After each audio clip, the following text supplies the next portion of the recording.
రెండేళ్ల క్రితం RRR, ఆచార్య చిత్రాలతో వెంటనే సందడి చేశారు mega power star Ram Charan.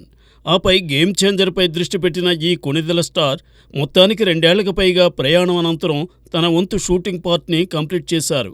ఈ విషయాన్ని ఇన్‌స్టాగ్రామ్‌లో పోస్ట్ చేశారు రామ్ చరణ్. అంతేకాదు 2 డిఫరెంట్ టైమ్ లైన్స్‌లో 2 వేర్వేరు హెలికాప్టర్స్‌పై చరణ్ నడుచుకుంటూ వెళ్లడాన్ని ఆ పోస్టులో చూపించారు.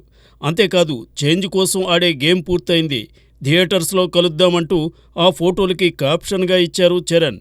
ప్రస్తుతం ఈ పోస్టు సోషల్ మీడియాలో వైరల్‌గా మారింది.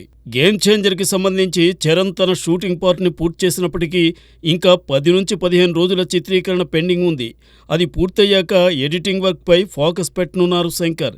అది కంప్లీట్ అయ్యాకే రిలీజ్ డేట్‌ని అనౌన్స్ చేస్తారట. సో ఇదంతా జరిగేటప్పటికి మరో నెల రోజులు పట్టే అవకాశం ఉందన్నమాట. మరి గేమ్ చేంజర్ తెరపైకి వచ్చే రోజు ఏదవుతుందో తెలియాలంటే కొద్ది సమయం వేచి చూడాల్సిందే.